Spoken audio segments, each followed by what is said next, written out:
Hey guys, and welcome back to Unbiased News.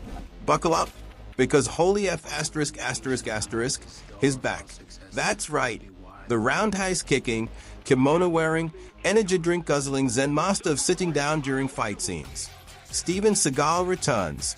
And by returns, I mean he kind of waddles into frame, mutters some cryptic nonsense, and leaves us wondering whether he even knew he was in a movie.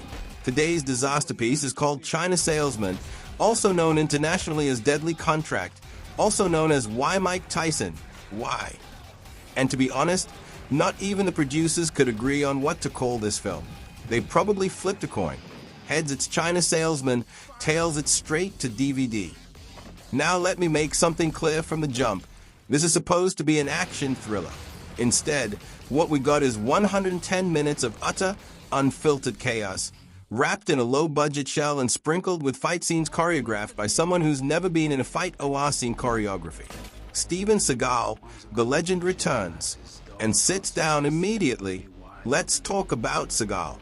Now, I don't know what blackmail material these producers had on him to get him into this film, but my man has clearly been on autopilot since 2006. If Steven Seagal moved any slower in this movie, the camera would have to speed up to make it look like he was blinking. I'm convinced he films his scenes between naps. And look, I love a comeback story. But this isn't it. This is a comeback and then fall asleep in a chess story. Seagal looks like he just walked off the set of a Guy Fieri cooking show, wandered onto this movie by accident, and just rolled with it. He has about 3 facial expressions in this entire film: bored, confused, and more bored, but somehow angrier. Mike Tyson versus Seagal, the fight of the century, kind of. Not really. Actually, no. So the movie poster, the trailer, the marketing, the international hype, all of it was built around the epic showdown. Iron Mike Tyson versus Steven Seagal. 2 titans of their respective worlds finally clashing on screen. Let me tell you how that actually goes down. It's one scene. At the beginning, it lasts under 90 seconds. And Seagal is clearly replaced by a 27-year-old park hour guy in a fake goatee and bathrobe. You blink, and it's over.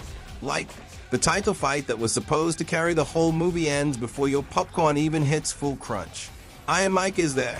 He's throwing punches. He's trying. He even lost 25 pounds for this role, according to IMDb. Seagal, he gained 25 pounds. Also according to IMDb. That's not a joke. That's a real fun fact. This was a one-man weight transfer. Mike Tyson's fists are moving. Seagal's hands are like, let's talk this out, brother. And 90% of the time, Seagal's stunt double is doing the work while Seagal himself is off-screen, probably eating dumplings in a massage chair. The plot? Wait, was there a plot? Let me try to explain the story, but be warned, I might start screaming. So apparently, there's a Chinese IT company that sends an engineer, played by Dong Shuili, to North Africa to win a contract and help build a secure communications network. You with me so far? Good. Because now the movie descends into a blender full of political espionage, warlords, bar fights, and confusing allegiances. It's like someone watched Mission Impossible, Black Hawk Down, Kung Fu Hustle, and a 2003 dial-up modem commercial, all at the same time, and decided, yes, this is the tone we're going for. Every 10 minutes, someone new shows up, betrays someone, says something vaguely philosophical, and then vanishes into the desert. There's also a scene where Seagal tells 2 Chinese characters who are speaking Mandarin to speak English. Why? Because, get this, Seagal literally forgot his lines. That wasn't in the script. That was just real-life confusion. And they kept it. That moment sums up the entire movie. Production values. Did they film this in one weekend? The editing? Looks like it was done by someone whose laptop was actively on fire. The fight choreography? Looks like 2 dads arguing over the last piece of barbecue at a cookout. And the dialogue? Pure Shakespeare. If Shakespeare had never learned English and was writing through a cracked iPhone screen. Oh, and here's my favorite part. The opening credits spell Seagal's name as Steve Seagal. Like, the man has been in over 50 movies, and no one double-checked the title card. That's like spelling Brad Pitt as Brad Pitt and just saying ain't close enough. There are moments where explosions happen, but the CGI is so bad, I thought my Wi-Fi was lagging. One scene literally looks like they pasted in an explosion GIF from a free clip art site. Accidental comedy gold. But here's the thing. It's so bad, it becomes amazing. This movie is a B-movie disguised as a geopolitical thriller, but deep down, it's a comedy. I haven't laughed this hard since The Room. Every time Seagal walks into frame with his sunglasses and his weird squint whisper voice, I crack up. The villains are over the top, the heroes are underpaid, and the extras look like they were just told act like you're panicking and someone screamed action, with no warning. Final verdict, what did we just watch? So here's the deal. If you're looking for a serious, high-octane, globally savvy action film, run far, far away. This movie is not for you.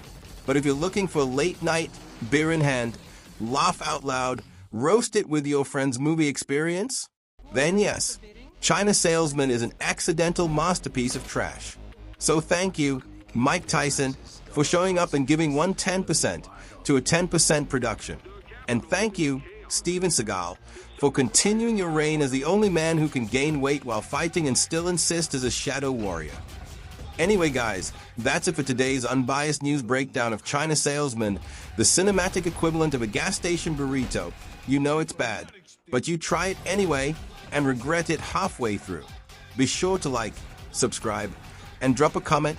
What's the worst Seagal movie you've ever seen? Or better yet, should I review Sniper Special Ops next? Spoiler, it's another movie where he fights mostly by sitting. Until next time, stay sharp, stay laughing, and remember, if it stars Seagal and went straight to DVD, it's probably comedy gold. Take care, legends.